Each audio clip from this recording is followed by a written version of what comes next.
Hola, buenos días. Hoy vamos a hablar acerca de lo que son los riesgos de la sobreprotección. En cuanto a la definición de la sobreprotección, bueno, pues tenemos que entender primeramente que podríamos decir, bueno, pues nosotros como papás, nuestro objetivo es proteger a nuestros hijos, tratar que ellos no les pase nada y que puedan salir adelante en un futuro. Entonces, la protección, pues sí viene siendo esto, nuestra función como papás, que es salvaguardar su seguridad y crear aún un futuro individuos independientes, seguros y autónomos, ¿sí? Y responsables. Pero obviamente la sobreprotección no viene siendo lo mismo, no es que yo esté cuidando de más o esté cuidando en exceso a mis hijos, sino que de alguna manera la forma en la que yo estoy protegiendo a mis hijos viene siendo un funcionamiento inadecuado de los papás. ¿Por qué? Porque de alguna manera nosotros estamos teniendo como una hiperasistencia donde predomina una atención excesiva hacia el menor, en donde buscamos solucionarle sus problemas incluso antes de que ellos los lleguen a tener, ¿sí? Esto a la larga va a ocasionar muchas dificultades y viene siendo como algo contrapuesto a lo que es la función de crear individuos independientes, autónomos y responsables, porque de alguna forma con la sobreprotección lo que vamos a evitar es precisamente que esto suceda, ¿sí? Y es lo que vamos a ver ahorita, ¿por qué? Se dice que la sobreprotección es igual a una agresión, ¿sí? ¿Por qué? Porque de alguna manera los miedos, las frustraciones y las culpas, ya sea del papá o de la mamá, desembocan en estos pequeños y se transforman en sobreprotección y permisividad, ¿sí? Hace que los padres realicen actividades o situaciones que a los niños les toca hacer, ¿sí? O que ellos son capaces de hacer, ¿sí? Y por los mismos miedos, frustraciones y culpas de los papás llegan a hacerlo.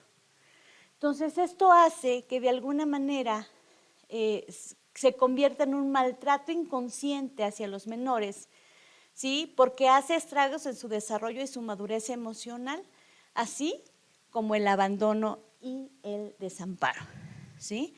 Incluso se dice que la sobreprotección podría ser incluso peor que la agresión física o la agresión verbal, porque al sobreproteger a los hijos, llegamos de alguna manera a dejarlos mucho más indefensos. Cuando los niños son agredidos o incluso se dejan en el abandono, a veces crean incluso un poquito más de herramientas como para poder solucionar ciertas situaciones. Pero los hijos sobreprotegidos de alguna manera los dejamos totalmente descubiertos, ¿sí? En la sobreprotección, obviamente, los hijos creemos pues, que son intocables, ¿no? O sea, no queremos que nada les pase, no queremos que nadie les diga nada, que nadie los regañe, que los maestros no los maltraten, o los compañeritos no les digan nada. Sí, obviamente no queremos, obviamente, que nadie que los maltrate, pero a veces no queremos que les digan absolutamente nada, o que les llamen la atención, ¿sí? O que se enfrenten a situaciones que no les gusta. No queremos que estén expuestos a ninguna experiencia negativa, ¿sí? Son, obviamente, incapaces de realizar actividades por la cual las tenemos que realizar nosotros. O sea, yo soy la que tiene que realizar las tareas o anotar las tareas porque él no puede anotarlas, ¿sí? O porque está chiquito, yo le tengo que abrochar las agujetas cuando ya tiene 5 o 6 años o más, porque él no sabe hacerlo, ¿sí? O yo tengo que darle de comer en la boca porque si no, no come, ¿sí? O yo tengo que hacer cosas que de alguna manera él podría ser capaz, pero él no las hace. Entonces, obviamente, en estos papás, pues dejamos que ellos decidan también ciertas actividades y ciertos horarios, o sea, porque a veces decimos, bueno, pues a qué horas te quieres dormir, a qué horas quieres comer, qué quieres hacer, ¿sí? O sea, es que el niño no quiere hacer la tarea, es que el niño quiere jugar, el niño se quiere dormir muy tarde, ¿sí? Como si fuera la responsabilidad de ellos, ¿sí? La cuestión de horarios, de actividades o de situaciones importantes, ¿sí? De alguna forma, todo esto que nosotros como papás, porque queremos ser los super papás, en donde de alguna manera queremos darles todo, ¿sí? Porque es alguien que amamos, que queremos, ¿sí? Que veneramos de alguna manera y queremos darle todo, que al final de cuentas lo estamos desprotegiendo más, que eso es lo que vamos a ver ahorita. ¿Sí? Entonces, entre esto de tener a este hijo, de que no queremos que se vea expuesto a ningún tipo de experiencia negativa, o bien este hijo perfecto, en donde también aparte de brindarle todo lo que él quiera, lo tenemos a lo mejor en muchas actividades extraescolares para que sea como el niño más inteligente y más preparado de la vida, también le estamos quitando momentos importantes en su vida, como es el desarrollo, el juego, la interacción, ¿sí? Porque a veces los saturamos de tantas actividades que ni tiempo tienen para jugar, para interactuar o para hacer otro tipo de actividades, ¿sí? Entonces, estos excesos, ¿sí? No es porque sea malo tenerlos en actividades extraescolares, pero también el tenerlos demasiado tiempo, de alguna forma impidiendo que ellos puedan tener tiempo para el juego, para la interacción, para el descanso, ¿sí? Entonces, de alguna forma le estamos coartando otro tipo de necesidades que los niños van teniendo.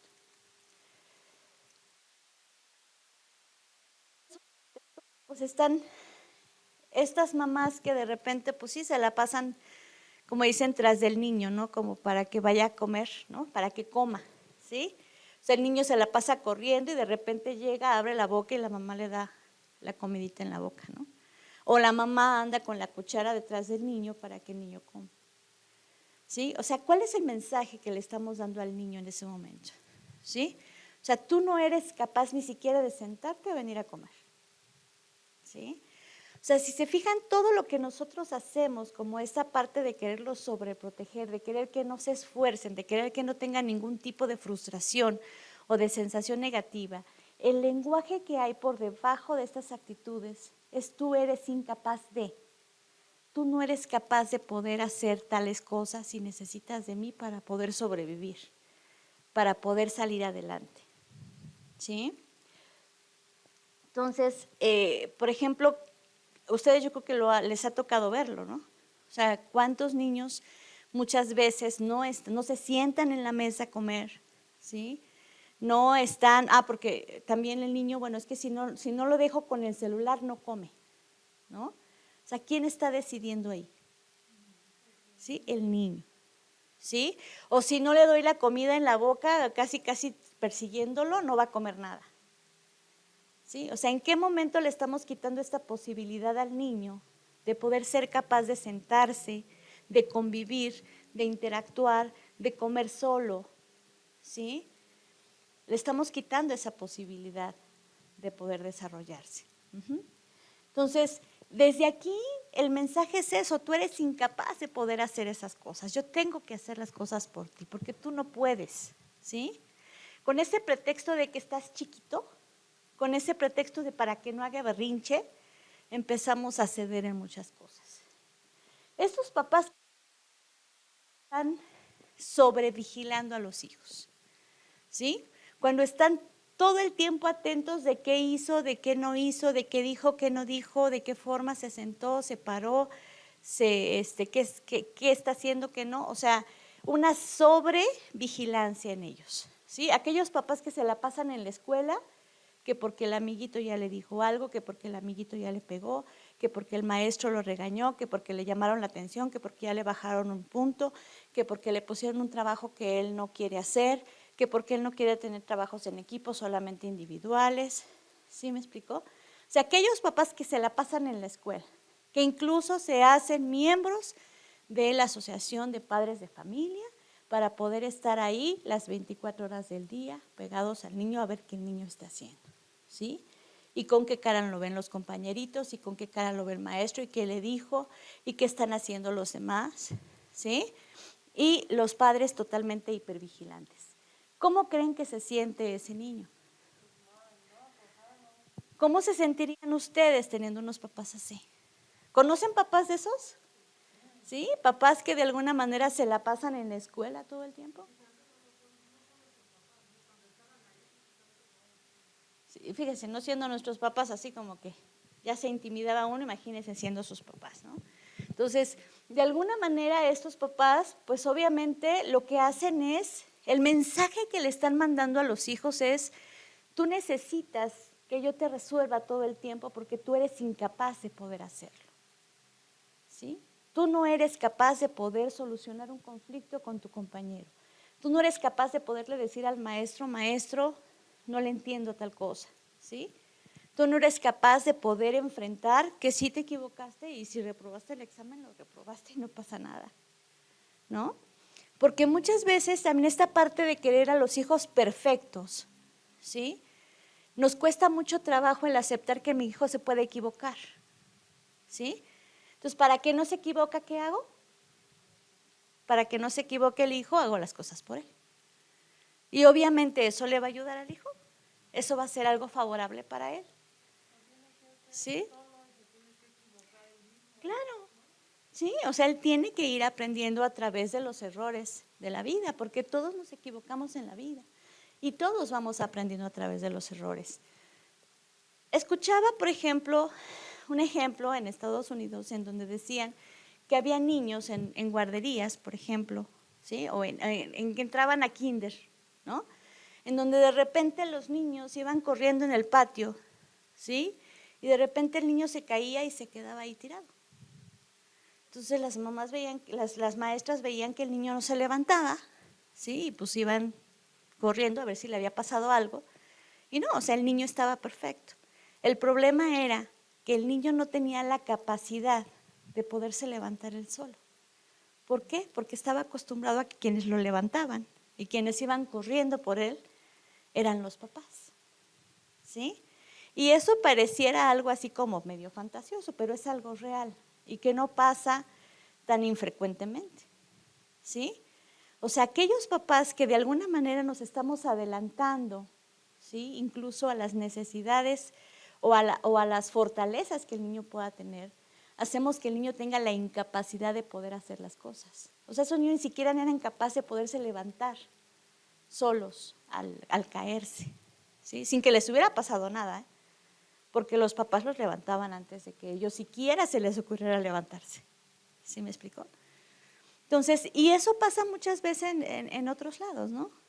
Sí, o sea, los papás que están ahí al pendiente, porque a ver, es que mi hijo nos reprobó, maestra.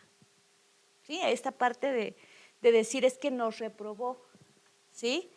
Es que pues mi hijo le echó muchas ganas, pero pues es que usted no es posible que nos ponga esta calificación, ¿no? Donde no estamos dándole esta posibilidad al niño de ser más independiente, más autónomo, es en este nuevo contexto, ¿sí? En donde ya se está enfrentando a errores, ¿sí?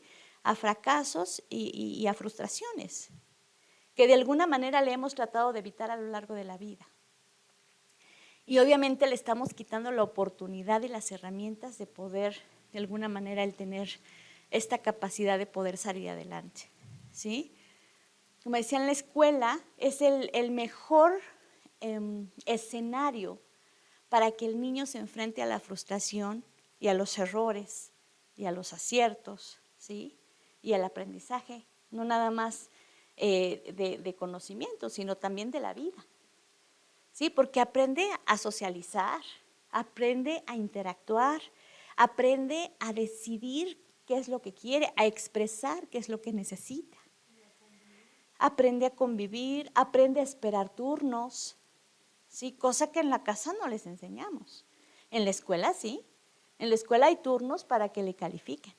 En la escuela tiene que hacer fila para que llegue a tener algún servicio, ¿sí? Entonces tiene que esperar, tiene que hacer fila, tiene que enfrentarse también a ciertas frustraciones porque no siempre se va a sacar el 10 y no siempre va a ser el primero y no siempre va a ser el que va a participar, ¿sí? Como en la casa. En la casa, ¿qué pasa si el niño juega y pierde? Se enoja, se frustra y ya no quiere jugar. En la escuela, ¿qué pasa? Pues así como pierdes, así ganas. Así como ahorita te toca tu turno, al rato le toca al otro, ¿sí? Y ni tú ni el otro tiene más o menos capacidad de poder ser antes o después, ¿sí me explicó? O sea, De alguna manera todos tenemos el mismo derecho y tienes que aprender a esperar. Y muchas veces, ¿qué hacemos? ¿Sí?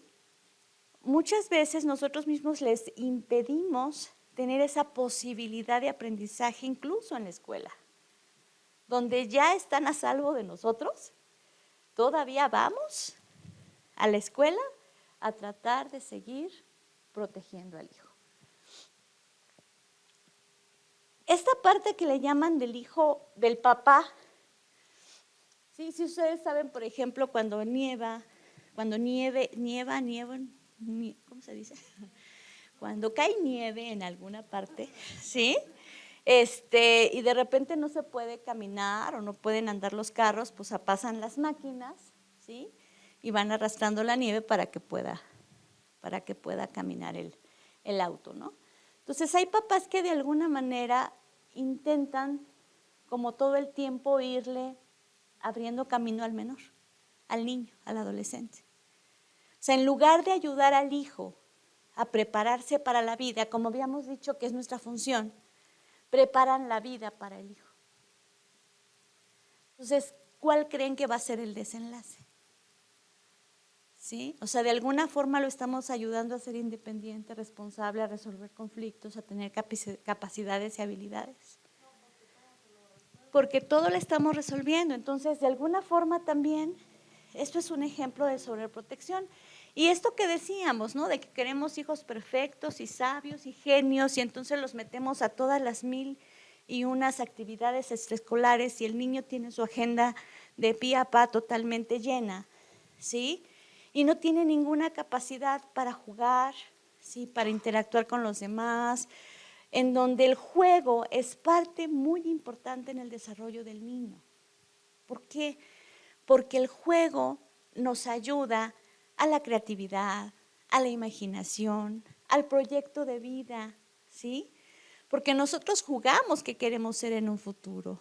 Tenemos este juego de roles y de interacción, ¿sí? Y ya nos vemos jugando como veterinarios y como médicos y como secretarias y como, ¿sí? Y como en el súper, en el cajero y demás, ¿no? O sea, nos vemos jugando, estamos jugando esos roles para ver qué es lo que a mí me va a gustar ser, ¿sí? Entonces, desde ahí están ellos proyectándose en un futuro, en un proyecto de vida, ¿sí? Este juego de roles, esta interacción.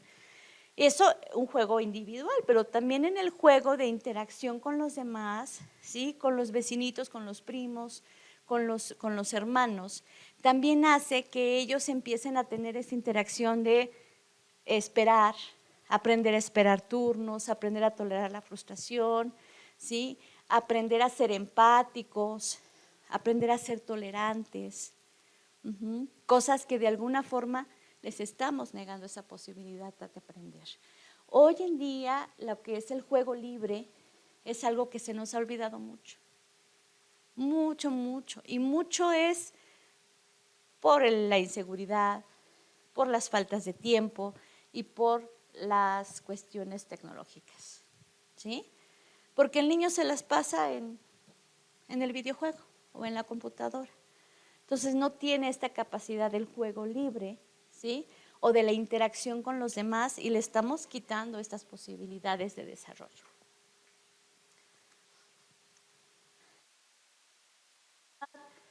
La sobreprotección. Pues para empezar, vamos a tener dificultades para el desarrollo de sus habilidades. Las habilidades en un futuro, o sea, cuando el niño está pequeñito, ¿sí? O el adolescente, pues obviamente va creciendo y a lo largo de la vida, pues nosotros nos enfocamos o nos preocupan mucho. Nosotros como papás muchas veces dicen, es que a mí me preocupa mucho la escuela. Sí, pareciera que la escuela es lo único, ¿no? Que estudie la escuela y que vaya bien y la escuela y todo bien y la escuela, ¿sí? Y lo metemos a la mejor escuela, invertimos todo en la escuela, ¿sí? Y en actividades extraescolares y lo que ustedes gusten y nos enfocamos únicamente en lo académico. Pero muchas veces las cuestiones de habilidades en cuestión académicas o de conocimientos no es lo único que al niño le va a servir en la vida. En la actualidad se ha visto que más qué competencias o una buena competencia de conocimientos, algo que funciona en el ser humano para poder tener buen funcionamiento en todas sus áreas, son las habilidades sociales. ¿Sí? Entonces, de nada sirve que alguien sea o tenga su máster en lo que ustedes gusten y manden, ¿sí? Si no tiene habilidades sociales. Y ustedes lo ven, personas con carreras, con maestrías, con doctorados, ¿sí? Que están en casa desempleados, porque no tienen esta capacidad de habilidades sociales, de interacción, de autonomía, de responsabilidad, de tolerancia, de adaptabilidad, de comunicación, de toma de decisiones, de solución de conflictos, ¿sí? De manejo de emociones, ¿sí? Entonces, todo este tipo de personas, obviamente, de nada les va a servir todos los conocimientos que puedan llegar a tener, porque todas estas habilidades sociales no las tienen, ¿sí? Y yo creo que lo hemos visto, y más en la actualidad, ¿sí? O sea, hay un alto índice de personas, y sobre todo adultos, menores no se dice, ¿verdad? Adultos no tan grandes, pues adultos jóvenes, que de alguna manera pierden el trabajo o renuncian al trabajo porque no son capaces de poder sobrellevar el trabajo por falta de habilidades sociales. Entonces la sobreprotección a esto es lo que nos va a llevar, ¿sí? Si nosotros somos siempre los que de alguna manera decidimos por él y le solucionamos las cosas o los problemas o los conflictos, obviamente el niño no va a poder ser capaz de tener autonomía y de decidir, ¿sí? Ni el niño ni el adolescente. No van a ser capaces de solucionar sus problemas y de tomar decisiones, ¿sí? Si el mundo del niño o del adolescente está a la disposición de él, pues jamás va a poder creer o saber lo que es la empatía. O sea, ¿cómo va a ser capaz de pensar en el otro si el otro hace todo por mí? ¿Sí? Luego dicen las mamás, es que no es posible, estoy enferma y ni siquiera mi hijo es capaz de decirme, mamá, ¿te traigo un té? ¿Sí? Pues sí, pero ¿en qué momento la mamá lo ha enseñado, ¿sí? A que la mamá también es humano y que la mamá también se cansa y que la mamá también necesita espacio, ¿sí? Y que todos en la casa tenemos que cooperar, ¿sí? Y que todos tenemos la capacidad de poder realizar actividades y que todos debemos de ser tomados en cuenta. ¿En qué momento lo ha hecho la mamá? Cuando la mamá está al 100% a la disposición de lo que el niño quiere. ¿Sí? ¿Cómo queremos que el niño sea empático? ¿Sí? ¿Cómo queremos que el niño piense un poquito en el hermano, en el papá o en la mamá? Cuando todo gira alrededor de él, cuando todo lo que el niño necesita, ¿sí? O antes de que incluso lo pida, lo tiene. ¿En qué momento le enseñamos a ser empático? ¿Sí? Entonces la empatía es algo que no va a desarrollar. A lo largo de su vida, o sea, desde pequeñito en la adolescencia y a lo largo de su vida va a crecer siendo una persona muy insegura. ¿Por qué? Porque nunca fue capaz de hacer nada. O sea, si ni siquiera fui capaz de poder comer solo, de sentarme, de comer yo solo, ¿voy a poder ser capaz de siquiera hacerme un huevo frito? ¿Voy a poder ser capaz de servirme agua? ¿De pedir en algún lado la comida que yo quiero? ¿Sí? ¿Cómo hacer si ni siquiera tengo la posibilidad de hacer lo básico? O sea, ¿en qué momento me voy a sentir seguro y capaz de poder hacer las cosas? Entonces, este niño y este adolescente va a crecer con mucha inseguridad de todo, ¿sí? Desde lo básico, ¿sí? De cómo no, pide tú, ¿sí? ¿Cómo voy a ir a la tienda a pedir un cuaderno? ¿Cómo? ¿Cómo se hace eso? ¿Sí? Si todo lo que yo he necesitado lo tengo y más. porque yo no soy capaz de hacerlo, porque ese es el mensaje que como papás sobreprotectores les damos. Yo no soy capaz de hacer nada, ¿sí? Yo soy alguien incapaz, alguien inseguro, alguien que no puede resolver los conflictos, alguien que no puede tomar decisiones, ¿sí? Y entonces esta inseguridad lo va a acompañar a lo largo de su vida y obviamente pues va a tener dificultades para enfrentar situaciones de vida, ¿sí? Va a crear dependencia. Obviamente dijimos, este niño adolescente no tiene autonomía, porque todos los demás deciden por él, ¿sale? Entonces, en el momento en que le toque decidir, ¿a quién va a voltear a ver primero? A su mamá. Y cuando ya no esté la mamá, pues eso sería lo mejor del caso. Pero bueno, si no, puede pasar de una dependencia a otra. Cuando ya no esté la mamá, ¿van a estar quiénes? Los amigos, ¿sí? O cuando ya no estén los amigos, van a estar el esposo o la esposa, ¿sí? Y va a seguir dependiendo siempre toda la vida. ¿Por qué? Porque de alguna manera no hay autonomía en esta persona. Obviamente es crear, si todos los demás, o si por ejemplo mi papá, mi mamá, siempre han sido los que de alguna manera deciden qué es lo que yo quiero, qué es lo que yo necesito, o cómo resolver mis conflictos o tomar mis decisiones, obviamente yo no tengo la capacidad de tener un autoconcepto. No sé quién soy, no sé qué quiero, no sé qué necesito, no sé qué me hace falta, ¿sí? Porque siempre he sido una extensión de mis papás. He sido alguien, claro, no sé hasta dónde soy capaz o qué soy capaz de hacer o que siquiera qué quiero hacer, ¿sí? Entonces no hay un autoconcepto y obviamente esto desemboca en una baja autoestima, inseguridad, ¿sí? La dependencia emocional pues va a estar totalmente presente, ¿sí? Porque obviamente pues sí, como me siento inseguro, como yo no me siento capaz de tomar decisiones, como no me siento capaz de vivir solo y de saber qué hacer y hacia dónde dirigirme, ¿sí? Entonces obviamente si tengo por ejemplo novio y de repente el novio me deja, pues imagínense, se me acaba el mundo, ¿no? Pero si mi novio es el que me decía qué hacer, es el que me guiaba, es el que me apoyaba, ¿sí? Cuando los papás no estaban, porque ellos eran los que siempre hacían todo, ¿verdad? Pero ya crecí y a lo mejor ya tengo novio, ya tengo esposo. Pero si él no está, se me acaba el mundo, ¿sí? Entonces tolero violencia, tolero agresiones, tolero cualquier tipo de situaciones con tal de que no me deje, porque no soy capaz de evitar ese abandono.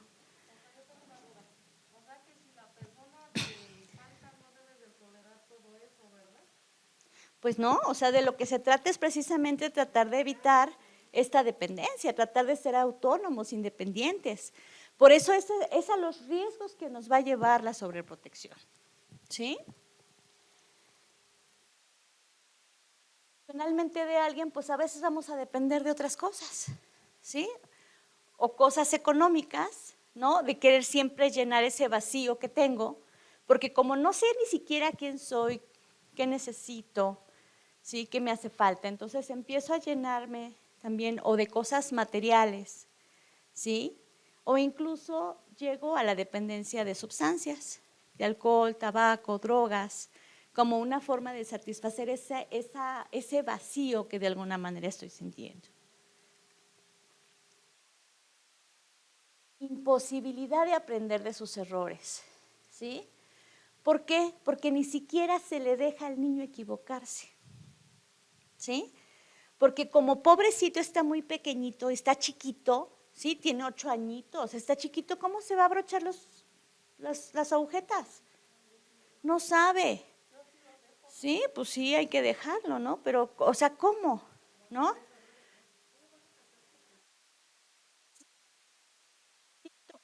Su platito tiene 15 añitos, está tan pequeño, Sí, está tan pequeñito como mi hijo se va a poner a hacer algo así, ¿no? O porque él es hombre, ¿no? Entonces, de alguna forma, esta imposibilidad de aprender de sus errores es algo que los va cuarteando, los va debilitando, ¿sí? Porque todos aprendemos a través de ciertos errores en la vida. Sí, todos tenemos el derecho a equivocarnos. Y ahí es como vamos aprendiendo y nos vamos haciendo más fuertes cada día. ¿Sí? Y esta sobreprotección de los papás lo que hace es evitar esta posibilidad de crecimiento. Los abuelitos. Claro, si no nos equivocamos no vamos a aprender. ¿Qué vamos a crear? Que empieza chiquito y obviamente sigue siendo adolescente o adulto, pues la pobre tolerancia a la frustración. O sea, está tan acostumbrado a que todo lo que el niño quiere o el adolescente quiere, lo logra, sin el menor esfuerzo. ¿Sí? Sí, se lo dan los mismos padres, porque es que si no le compro las cosas se enoja, me hace berrinche o llora, ¿sí? O ya me amenazó con que se va a ir de la casa si no le compro lo que él quiere, ¿no? Entonces acabamos de alguna manera como dándole todo lo que él quiere, pero ¿qué va a pasar? Tarde o temprano la vida y la sociedad les va a enseñar que existen dificultades y que va a existir un verdadero problema. Hay dificultades, hay situaciones difíciles que todos nos vamos a enfrentar, quieras o no. ¿Sí? Y yo les he dicho mucho, bueno, o nosotros les enseñamos, ¿sí?, las dificultades de la vida, o la vida misma se los va a enseñar. ¿Ustedes qué prefieren? ¿Que se los enseñen ustedes o que se los enseñe la vida? ¿Sí? Pues lo ideal sería nosotros, ¿no? Porque podemos tener un poco de control, ¿sí? Claro, y obviamente las circunstancias van a ser mayores, las consecuencias van a ser mayores, ¿sí? Y ahí va a haber como mayor dificultad. Entonces, la pobre tolerancia a la frustración es cuando el niño no es capaz de aceptar que se equivoca, que las cosas no son como él quiere, ¿sí? Que de alguna forma no siempre van a hacer las cosas de determinada manera, que no siempre son como uno las planea.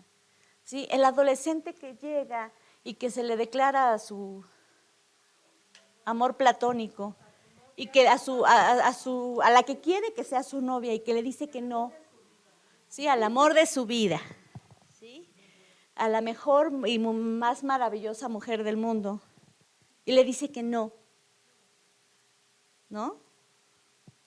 ¿Sí? Y imagínense la tolerancia, la frustración que va sintiendo. ¿Sí? Ya lo batió. Y no va una, van dos, van tres veces que lo bate. Sí, ¿sí? Entonces, ¿cómo lo va sufriendo y cómo lo va sintiendo, no? Pues eso no fuera, que nada más fuera tristeza, ¿no? Pero esa intolerancia a poder. Sí, obviamente puede llegar de menos a más, ¿no? O sea, esta tolerancia a la frustración empieza de chiquitos, de berrinches, ¿sí? De insultos, agresiones, amenazas, ¿sí? A incluso ya siendo más adolescente o adulto, con ideas de quererse matar porque no puede con esto, porque es una situación que no puede aceptar. ¿Por qué? Porque no está acostumbrado a que le digan que no. No está acostumbrado a que las cosas sean diferentes a como él las espera, ¿sí? Satisfacción, ¿sí?, que puede afectar en todos sus ámbitos. Es un inconformismo dañino, una parte de infelicidad, en donde independientemente de lo que el niño se le dé, se le compre, se le obsequie, nada le satisface ya. O sea, ha tenido todo, se le han resuelto todas sus dificultades, que le den lo que le den, nada le satisface. Nada lo hace feliz. Sí, en ese momento, ay, sí, ya lo tengo, gracias, bye. ¿Sí? O sea, sí lo anhela en ese momento, pero después de tenerlo, ya, automáticamente ya se acabó el encanto. ¿Sí? Entonces, esto obviamente va en un futuro a desembocar en dificultades en la superación personal. Porque no hay un proyecto, porque no hay un plan, porque no hay un anhelo, porque no hay un propósito, ¿sí? Porque nunca ha tenido la necesidad de nada. Entonces no tiene esta capacidad de poder ir más allá.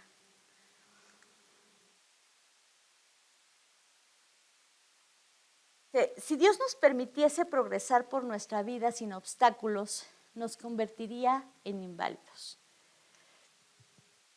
Anécdota en donde dicen, bueno, anécdota, leyenda o no sé cómo se puede llamar, en donde dicen que había una oruga, ¿sí?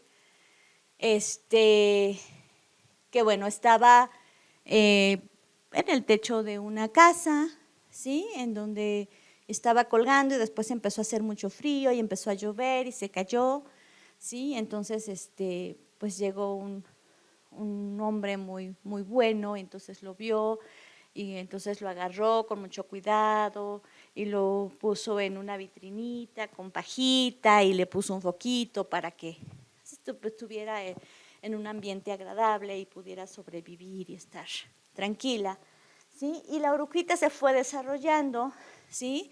Y llegó el momento en el que empezó a querer salir. ¿Qué pasa cuando quieren salir las orugas? ¿En qué se convierten generalmente? En mariposas. Bueno, la mariposita empezó a querer salir, ¿sí? De su capullito. Y entonces este hombre que la había cuidado tanto y que había estado al pendiente de ella, vio que empezaba a salir, intentaba salir y se esforzaba y sudaba y casi lloraba de que le costaba trabajo. Entonces la vio sufriendo tanto que dijo, no, pues tengo que ayudarla, no voy a permitir que sufra. Entonces con unas tijeritas muy pequeñitas empezó a cortar poco a poquito su capullo para que no se esforzara, para que no sufriera, ¿sí? Para que pudiera salir fácilmente, ¿sí? Y entonces cortó un poquito el capullito para que pudiera salir la mariposa, ¿sí? Y sí pudo salir. Pero el problema es que salió una mariposa que nunca tuvo un desarrollo adecuado de sus alas y de sus piernitas. Y nunca pudo volar ni caminar. ¿Y eso por qué? Porque precisamente este esfuerzo, ¿sí? Esta fuerza que tenía que hacer la oruguita, era lo que necesitaba para ir fortaleciendo sus alas y sus piernitas. Y entonces, por evitarle el esfuerzo y el dolor, la dejó inválida el resto de su vida. ¿Sí?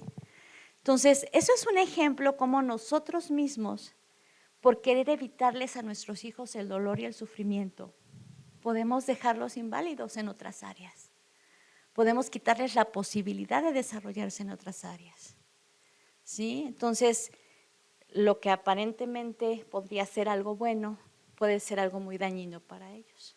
¿Sí? Esto es un ejemplo de lo que es la sobreprotección.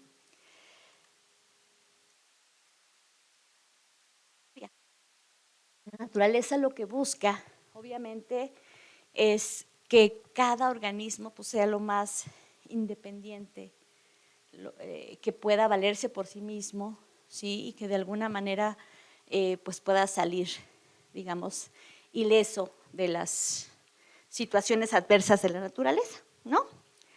Y fíjense, por ejemplo, los caracolitos, si ustedes saben, cuando los caracoles nacen, generalmente el caracol pequeñito se sube al caparazón de la mamá y ahí andan las caracolas cargando sus caracolitos, ¿sí? Pero llega el momento en que obviamente los caracolitos van creciendo. Entonces está la caracola con sus caracolitos, entonces empieza a ser un caracolón porque de alguna forma están creciendo y se ven muy grandes, ¿no? Las caracolas mamás saben que es el momento en el que tienen que abandonar a sus hijos. ¿Por qué? Porque si no los abandonan en ese momento, son mucho más aptos para los depredadores. ¿Sí? Porque ya no es nada más la caracola, sino ya es el caracolón porque está la caracola con sus caracolitos grandotes. Entonces es algo más vistoso.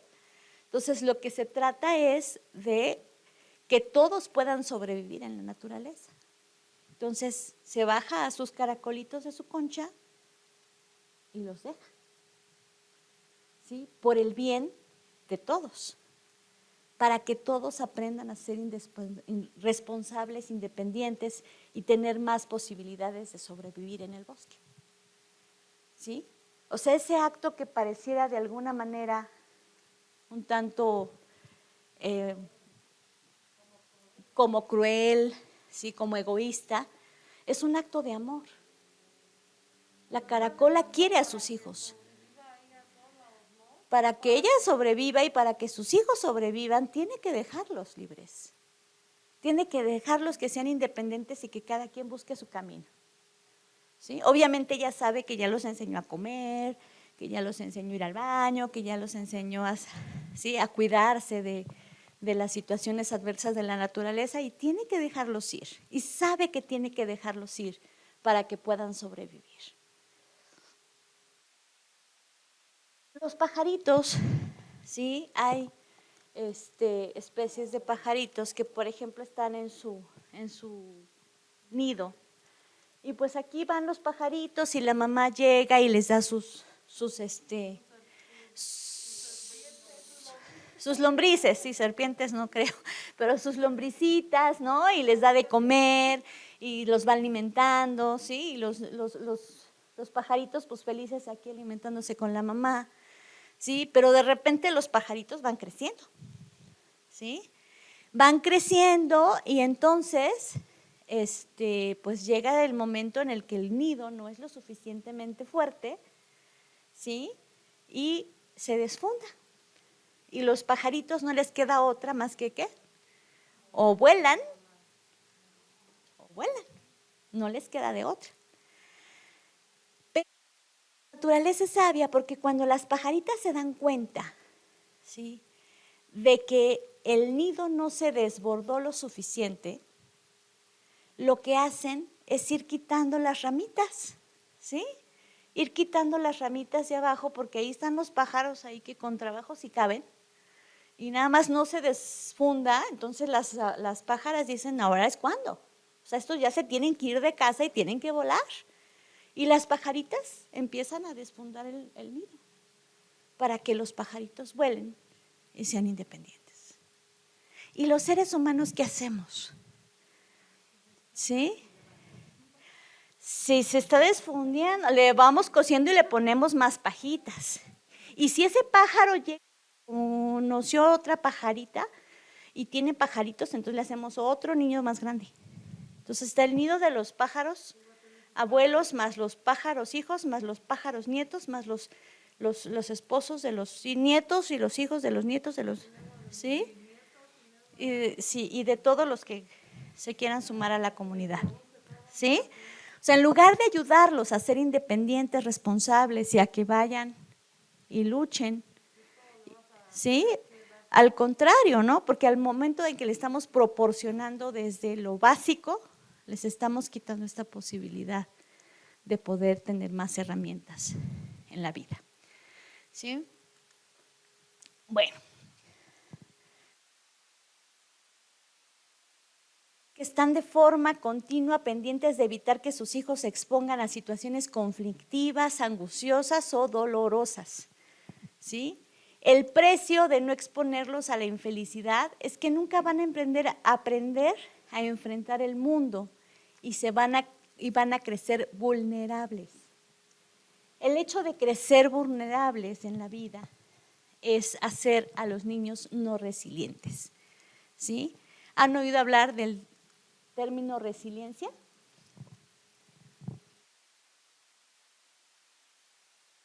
La capacidad de salir más fortalecido ante las adversidades, básicamente, ¿sí? Si no nada más regresar, sino aparte de regresar, ¿sí? O de salvar esa situación, es regresar más fortalecido. De eso se trata la resiliencia. Por ejemplo, ¿ustedes qué ven en común en estas personas? ¿Algún común denominador?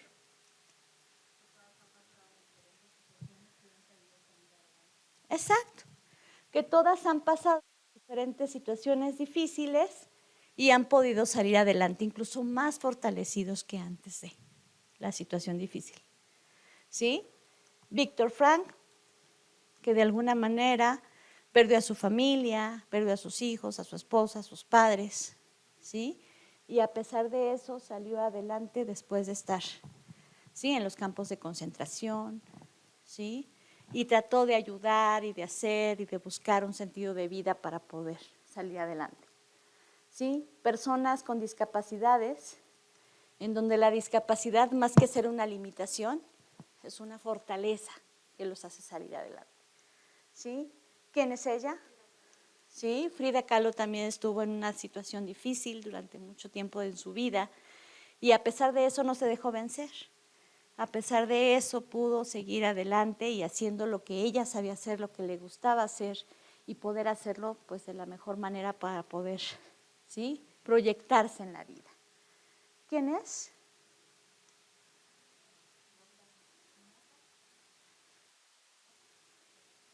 ¿Sí? Beethoven, ajá. Quien de alguna manera también tuvo problemas ¿de qué? Problemas de sordera y que a pesar de eso pudo escribir pues canciones majestuosas, ¿no? Y esta es un ejemplo de una película. ¿Cómo se llama esta película? ¿Eh? La vida, no, En busca de la felicidad. Ajá. Sí, esa también es otra película también interesante, pero bueno, la de En busca de la felicidad, en donde también es la historia, ¿sí?, una historia real de alguien que a pesar de las dificultades que tuvo en la vida, luchó para salir adelante de todo ese tipo de situaciones. Si se fijan, ese es el común denominador de estas personas, en donde a pesar de situaciones difíciles, crean herramientas para poder salir adelante. Entonces, esto, de alguna forma, la resiliencia es algo que tenemos que aprender a fortalecer a nuestros hijos, ¿sí? Porque a diferencia de lo que estábamos hablando ahorita, yo creo que lo que todos quisiéramos es que nuestro hijo tuviera las mejores herramientas para salir adelante, ¿sí? Entonces,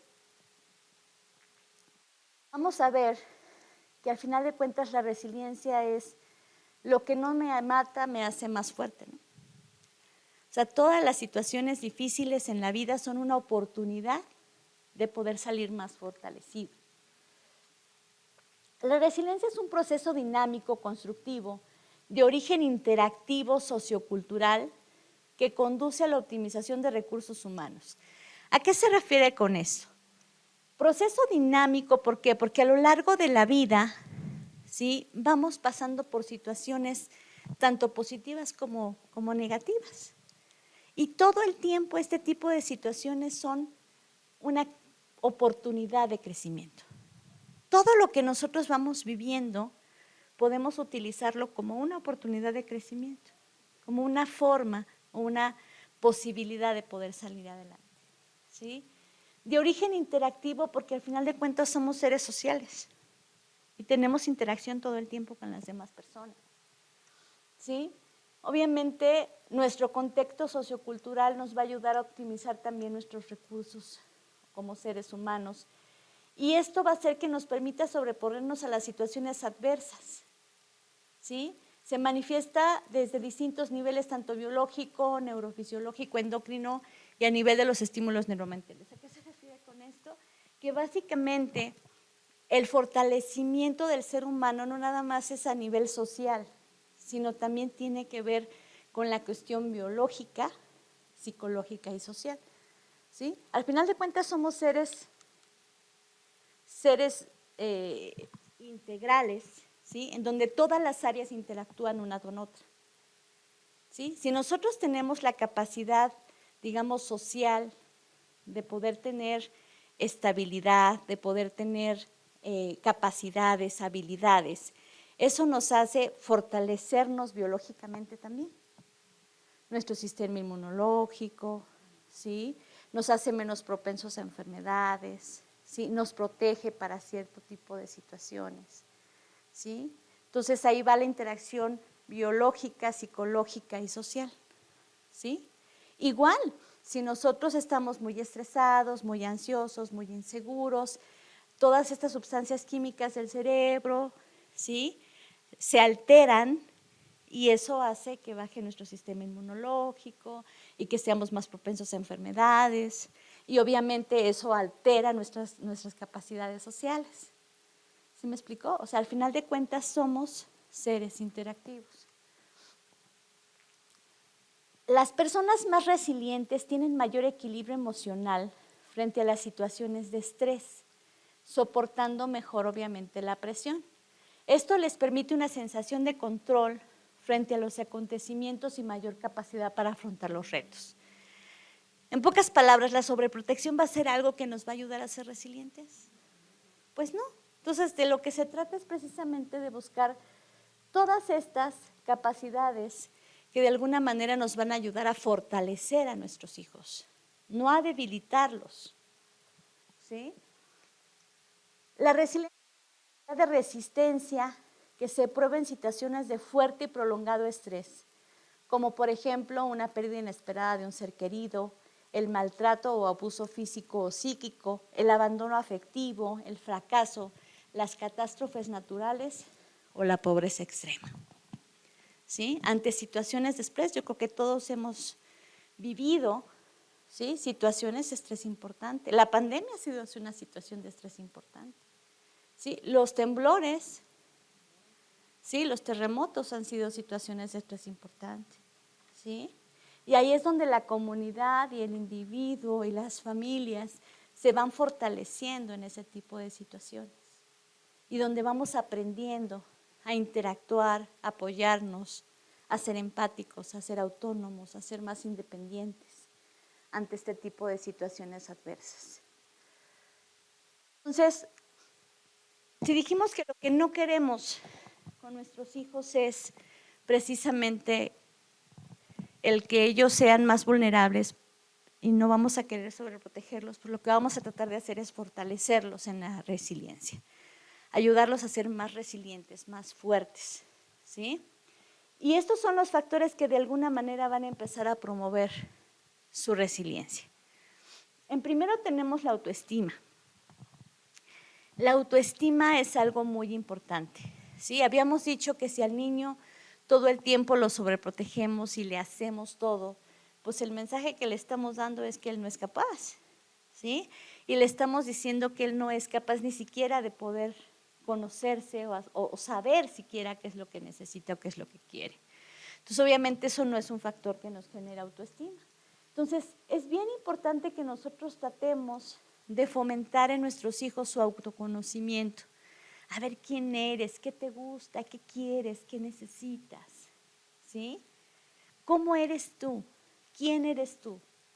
Sí, a ver tú, Juanito, ¿quién eres? ¿Qué le gusta a Juanito? ¿Qué necesita? ¿Qué piensa? ¿Qué opina? ¿Sí? ¿En qué está de acuerdo? ¿En qué no? ¿Qué habilidades tiene? ¿Qué capacidades tiene? El hecho del autoconocimiento, ¿sí? Que empiece a conocerse y obviamente empezar por nosotros también. La autoaceptación, ¿sí? O sea, soy alto, chaparrito, moreno, blanco, gordito, flaquito, o sea, este soy yo, ¿sí? Y así como soy me acepto, y así me quiero y así me quieren, ¿sí? Es parte de lo que es la autoestima, la autoaceptación. Y obviamente me valoro porque tengo el mismo valor, ¿sí?, que el compañerito.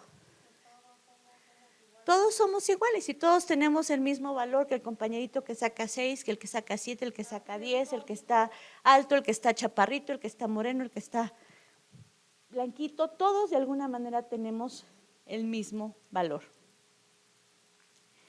Todo esto nos va a dar un autoconcepto, obviamente un autorrespeto, ¿sí? Me valoro, me respeto y todo esto va a generar mi autoestima.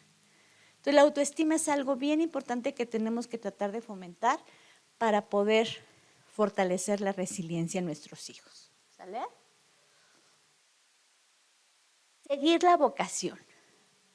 Orientar la energía hacia el talento y el bienestar, hacia lo que a mí me gusta, hacia lo que a mí me hace sentirme bien, ¿sí?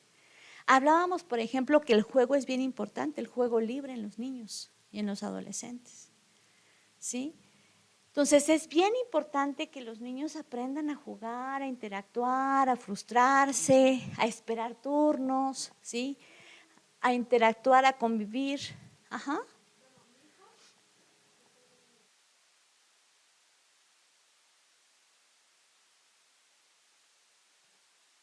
No, o sea, de alguna manera es jugar con lo que ellos quieran jugar, porque están en proceso de aprender, de interactuar, de valorar, de ver, ¿sí? O sea, los niños pequeñitos pues ven al papá que agarra a su bebé y que se lo lleva a la guardería. Entonces puede ser que un niño agarre a su muñeco y diga, me lo voy a llevar a la guardería, porque están imitando lo que ven, ¿sí?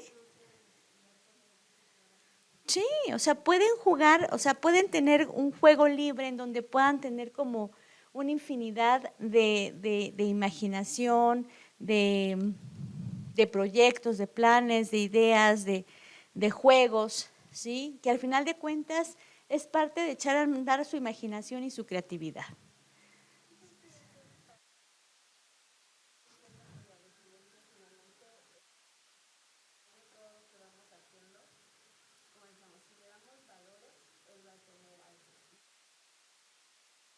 Sí,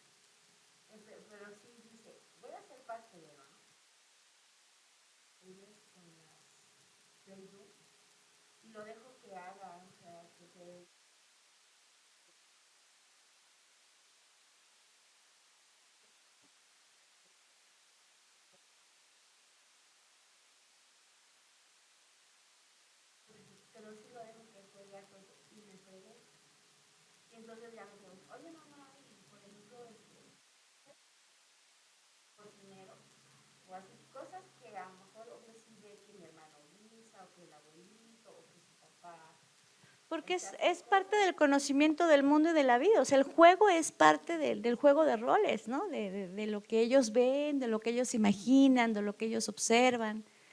Y sí, por eso el juego tiene que ser de alguna manera libre. Y algo de orientar el talento hacia, orientar la energía hacia el talento y el bienestar, ¿sí? Es algo que habíamos comentado en algún momento también, es en qué está, hacia dónde nos dirigimos y en qué ocupamos nuestro tiempo libre y el tiempo libre de nuestros hijos. ¿Qué tanto desarrollamos sus habilidades, sus capacidades, sus individualidades? ¿Sí? ¿Qué tanto estamos al pendiente de lo que la energía que ellos están de alguna manera teniendo la enfoquen de la mejor manera? ¿Sí?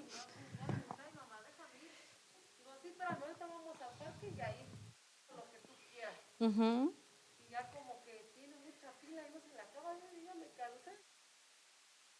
Uh-huh. Ok. Otro de los factores que de alguna manera van a estimular la resiliencia, pues viene siendo la asertividad, el fomentar en nuestros hijos la asertividad, el que ellos aprendan a comunicarse de forma clara, honesta, oportuna, sin quedarse callados, pero tampoco sin llegar a agredir, ¿sí? Y en esta cuestión de asertividad con nuestros hijos, pues obviamente en la sobreprotección, pues no dejamos ni siquiera hablar a los hijos, ¿sí? No dejamos ni siquiera expresar lo que están sintiendo. Entonces hay que tratar de fomentar una buena comunicación, escucharlos. Acuérdense, tenemos que ser también receptores de lo que ellos están diciendo, ¿sí? Y poder tener toda la calma y la tranquilidad de poder escuchar y poder ser receptivos hacia lo que ellos están de alguna manera expresando. Otro de los factores que va a desarrollar la resiliencia va a ser la introspección. La introspección es la capacidad para examinarse internamente y plantearse preguntas difíciles y darse respuestas honestas. Es lo que decíamos, que qué tanto nos preguntamos nosotros mismos, bueno, ¿qué estoy haciendo bien? ¿Qué estoy haciendo mal? ¿Qué puedo hacer mejor hoy? ¿Qué no hice de la mejor manera el día de hoy? ¿Sí? ¿En qué forma me equivoqué? ¿En qué forma no hice lo correcto? ¿Sí? Esta capacidad de poder reconocer que soy ser humano y que me equivoco y que puedo hacer las cosas de alguna manera mejor. ¿Sí? ¿Qué tanto nos preguntamos día a día estas cosas? ¿Qué tanta introspección hacemos nosotros? ¿Sí? ¿Cada cuándo nos preguntamos cómo vamos? ¿Cada cuándo nos preguntamos qué necesitamos para poder ser mejores seres humanos día a día? ¿Sí? Entonces, esta capacidad de introspección obviamente tiene que llegar primero para mí, ¿sí? Porque entonces eso me va a dar la capacidad de poder tener claro cuáles son mis necesidades, ¿sí? O mis debilidades en donde yo puedo trabajar para hacer las fortalezas, ¿sí me explico?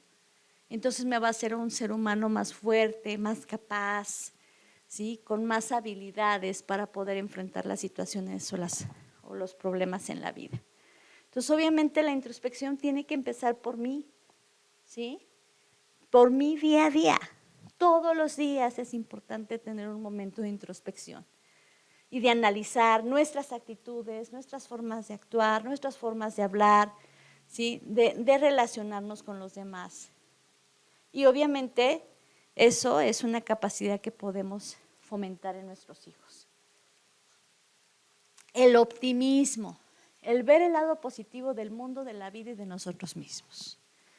¿Sí? Hay personas que de repente se la pasan viendo todo lo malo del mundo, ¿no? ¿Sí? Que porque está haciendo, que porque ya se metió el sol, que porque ya está lloviendo, que porque hace mucho calor, que porque hace mucho frío, ¿sí? Que porque ya es porque hay mucha gente, o porque no hay nada de gente, o porque es muy caro, o porque está muy barato, ¿sí? O sea, hay quienes de alguna manera todo negativo se lo ven a la vida. Entonces, obviamente no son personas que van a ser fácilmente resilientes, no son personas que vayan a ser capaces en algún momento de sobrellevar una situación difícil. ¿Por qué? Porque su vida por sí misma es difícil. ¿Sí? Nomás de levantarse con ellos mismos, pues qué flojera. ¿No? Imagínense. ¿Sí? Entonces, de alguna forma, sí es importante el tratar de ver la vida con optimismo, tratar de ver las cosas positivas que la vida tiene. Sí, o sea, sí hay cosas negativas en la vida, las hay, pero el hecho de enfocarnos en lo positivo nos va retroalimentando de forma positiva. ¿Sí? Y de alguna manera eso hace que nuestro rumbo sea distinto. El sentido del humor, ¿qué tiene que ver con esto? ¿Sí? Dicen que los mexicanos somos con muy buen sentido del humor y a veces vamos haciendo bromas incluso de las peores escenas, ¿no?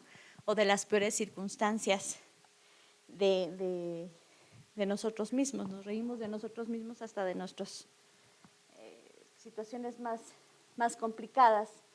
Pero el sentido del humor pues tiene una predisposición del espíritu a la alegría y permite alejarse del foco de tensión y relativizar y ser positivos. O sea, de alguna manera el ver las cosas como de una forma pues, con humor, ¿sí? Hace que la situación difícil o complicada pues ya no sea tan catastrófica como lo vería el pesimista, ¿no? ¿Sí? O sea, como dicen, el burlarnos a veces hasta de nuestras propias tragedias o nuestras propias dificultades hace que la situación se pueda sobrellevar de una mejor manera. Desarrollar relaciones positivas, la capacidad de establecer lazos íntimos y satisfactorios con otras personas, incluso familiares o no familiares. Porque hay personas que podemos tener familiares incluso tóxicos, que de alguna manera no nos dejan nada positivo o que siempre nos están generando conflictos o viendo lo negativo o no ayudándonos a poder salir adelante. Entonces tenemos que aprender también a tener la capacidad de poder decidir con quién quiero estar, ¿sí? Y buscar relaciones positivas, relaciones que de alguna manera me dejen más, me hagan salir como una mejor persona día a día, ¿sí? No que me pongan el pie todo el tiempo y que en lugar de ayudarme a salir me hundan más. ¿Sí? Es importante que nosotros veamos y podamos decidir con quién queremos estar. ¿sí? El ser precavidos, el actuar preventiva, proactivamente, actuando antes de que la crisis aparezca. ¿Se acuerdan cuando hablábamos de esta situación de tener este pensamiento como proactivo, este pensamiento en donde veamos qué podría pasar si yo tomo tal o cual decisión? El prever antes de, ¿sí? Eso es algo que tenemos que aprender a desarrollar, ¿sí? El hecho de no tener siempre como esta capacidad de impulsividad, de actuar sin pensar las cosas, sino tratar de ser precavidos en la vida. Porque hay consecuencias en la vida que pueden llegar a ser pues, irreversibles, ¿sí? Y que hay veces que no nada más nos afecta a nosotros, sino que puede afectar a terceros. Entonces es bien importante tratar de pensar antes de actuar. Están creativos, la capacidad para buscar soluciones de manera diversa y flexible. ¿Se acuerdan cuando hablábamos de este pensamiento alternativo? De esta capacidad de poder buscar opciones y alternativas, ¿sí? La creatividad, dijimos, se desarrolla en los niños, ¿en dónde? En el juego libre. Es donde el niño empieza a tener esta capacidad de creatividad. Entonces, el ser creativos es otro factor que de alguna manera nos va a ayudar a ser resilientes. Habíamos dicho que la sobreprotección no nos iba a ayudar, pero sí para nada, a poder tener un buen autocontrol.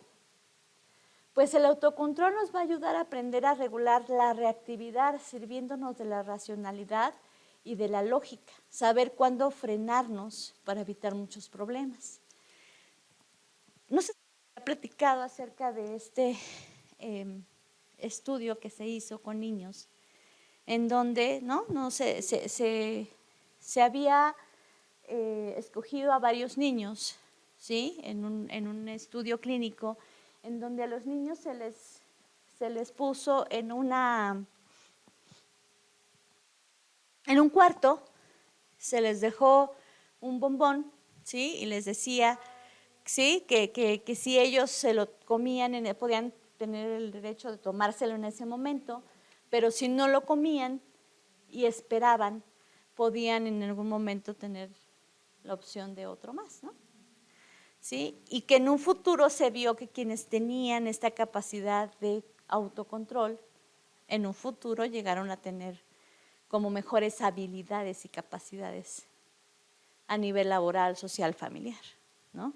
Entonces el autocontrol de alguna manera es algo que hay que fomentar. ¿Y cómo ayudamos a nuestros hijos también a tener autocontrol? ¿De qué formas o de qué capacidades echamos mano?